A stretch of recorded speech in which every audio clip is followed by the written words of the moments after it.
Hello नमस्ते भलरे थांतु समस्ते welcome to Mona lifestyle YouTube channel.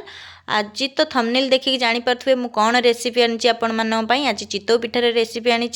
चलंतु dairy न करिकी रेसिपीटी जल्दी जल्दी स्टार्ट करदबा आ लास्ट जाए स्किप न करी रेसिपीटी देखिबे। आपण माने भी घरे ट्राए करिबा मते कमेंट माध्यम रे जणैयाकू जमा भूलिबेनी केमिति आजिर रेसिपी थिला। सांग मैंने फास्ट देखु मु आलमंड नहीं नड़िया को छोट छोट पीस करी काटी देछि आ काजू किछि नहीं सबको आम टे घीओ भाजीदबा। घीओ टे भाजिले टे तार टेस्ट भल आसे। देखिपे मु तार आलमंड काजू आउ छोट छोट पीस करी रखि नड़िया को पकईदेली ताकू फ्राए कली। ता सहित मु चिना बादाम किछि नौची चिना बादाम को भी ता सहित मिसेकी भाजी दउची। देखिपे सब टे लाल रंग हो गलानी। एबे आमे ताकू बाहर को काढ़ी आनिबा। देखिपे देखु केते सुंदर लाल देखा जाउची। सांग मैंने देखिपे आम बेटर टी केते सुंदर फुली। बेटर बनैला बेले टिके लुण देइथिली।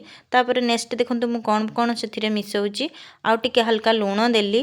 लुण देला परे ताको टिके टेस्ट भल मिठा लागिया पई मते गोटे चीनी नौची। आपण के हिसाब रे चीनी ऐड करि परिबे। तापर मु भाजी रखिथिबा ए सब ड्राई फ्रूट्स को देई दउची। ड्राई फ्रूट्स देला परे मु ताको भल भाव रे मिक्स कर दउची। मिक्स कर देला परे देखंतु देखिपे पूरा मिक्स हो गलानी। मोर सबु किछि बेटर सहित मिसी गलानी ड्राई फ्रूट्स। टिके तार टेस्ट को आउ टिके भल करबा पई फ्लेवर दउचंती आमे अलैच दउची। टिके अलैच को फिर भल भाव रे मिक्स कर देली। आउ टिके कढ़ाई रे भल भाव रे घिओ दे देली जेमिति पिठाटा हमर भल भाव रे उठी परिबो लास्ट को। नले कढ़ाई रे लागी जिवो भल लागिबनी। तो देखिपे बेटर प्रस्तुत होइतिबा बेटर टी को मु सेथिरे कढ़ाई रे देई दउची। तो देदेला परे तापरे सुंदर लागिया पई मु ता ऊपर आउ टिके ड्राई फ्रूट्स दउची। तापरे ड्राई फ्रूट्स दे सारला परे मु ताकू ता ऊपर आउ टिके बेटर दउची।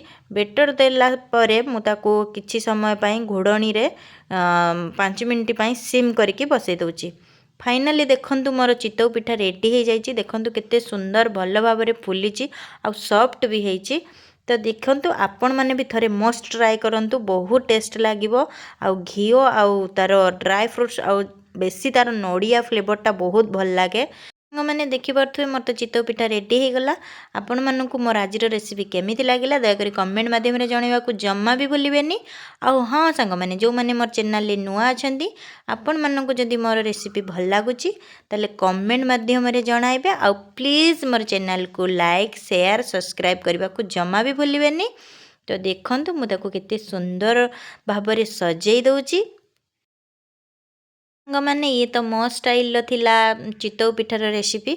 आपण मैंने जदि चितौ पिठा बनाउचंती आपण केमिति बनाउचंती मते कमेंट माध्यम रे जणैबे।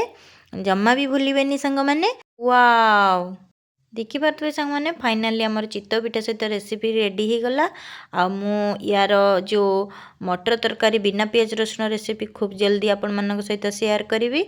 तो देखि पारथुवे केते सुंदर देखा जाउची ना। आपण मानकर भी इच्छा होथुबो खाइबा पई। नाइ नाइ संग माने एते दूर रे मु केमिति आपण मानकु खाइबा को देबी। आपण माने देखिकी वीडियो निश्चित बनै कि ट्राई करंतु मते कमेंट माध्यम रे जणा। देखंतु संग माने मु भांगी कि आपण को देखै दउची पिठाटी मोर केते सॉफ्ट हेची। वीडियोटी भल लागुथिले लाइक शेयर सब्सक्राइब करबा को जम्मा भी भूलिबेनी। रहिली संग माने जय जगन्नाथ। पुणी आपण मानक सहित आउ गोटे नुआ ब्लॉग रे मोर खूब जल्दी देखा हबो। टाटा।